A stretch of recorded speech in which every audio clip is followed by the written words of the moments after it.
Que faire lorsqu'on ne sait quoi faire? Exode 14, 13. Moïse répondit au peuple, ne craignez rien, restez en place et regardez la délivrance que l'Éternel va vous accorder en ce jour. Car les Égyptiens que vous voyez aujourd'hui, vous ne les verrez plus jamais.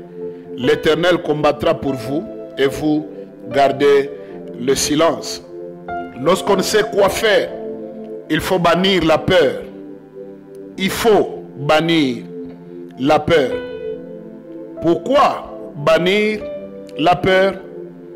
Tout simplement parce que la peur est l'ennemi de la foi.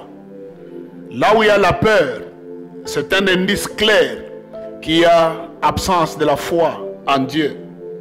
Tu n'as pas de raison de craindre quoi que ce soit dans la vie.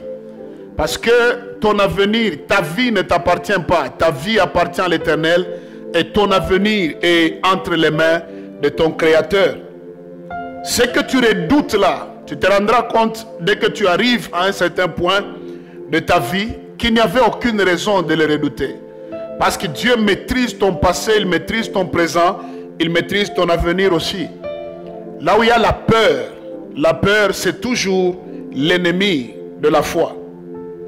Et là où il y a la peur, la foi ne peut pas opérer pour déclencher les résultats conséquents. Pourquoi bannir la peur? Tout simplement parce que Dieu est avec toi. Il t'a promis de ne jamais t'abandonner, de ne jamais te délaisser. La beauté avec notre Dieu, c'est que Dieu n'est pas un Dieu lié au statut social des gens avec lesquels il marche. Il marche avec les grands, il marche avec les petits.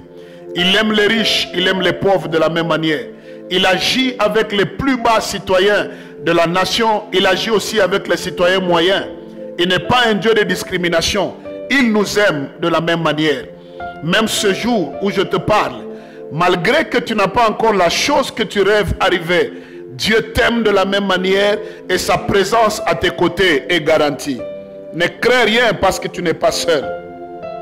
Troisième raison pour laquelle tu ne dois pas craindre, Dieu est de ton côté. Dieu ne sera jamais contre toi. Aussi longtemps que tu es en Christ, tu marches avec Christ, tu es son enfant, il sera toujours de ton côté.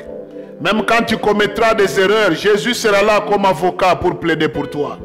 Dieu sera là pour te changer. Dieu sera là pour te transformer. Retiens toujours que Dieu est de ton côté. C'est un fait et puis un fait qui est vrai. La Bible dit dans Romains, si Dieu est pour toi, qui sera contre toi? Pourquoi bannir la peur? C'est tout simplement parce que celui qui est en toi est plus fort que celui qui te combat. Pourquoi bannir la peur? Cinquièmement, c'est parce que les combats que tu vis aujourd'hui, c'est un combat en différé. Ce combat s'est déjà déroulé à la croix de Golgotha.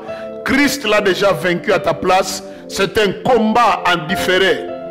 Et un match que l'on suit en différé, il n'y a plus de peur, il n'y a plus de palpitations, il n'y a plus d'engouement, il n'y a plus de stress parce que le score nous le connaissons. Le résultat nous le connaissons d'avance. Oh mon Dieu, la beauté avec Christ, c'est que quand l'on marche avec lui, nous connaissons déjà le score final de notre vie. Le score final, c'est notre victoire, notre triomphe, notre élévation du nom de Jésus. La gloire, les cantiques et la célébration. Ce combat, c'est un combat en différé. Tu as déjà la victoire. Tu t'engages dans un combat que l'ennemi a déjà perdu d'avance. Bannis la peur, tu n'as pas à craindre. Dieu t'aime. Dieu est avec toi. Dieu connaît tes affaires. Dieu connaît tout ce qu'il t'a promis. Que faire lorsque tu ne sais quoi faire? Bannis la peur. Tu es plus que vainqueur. Au nom de Jésus. Amen, amen.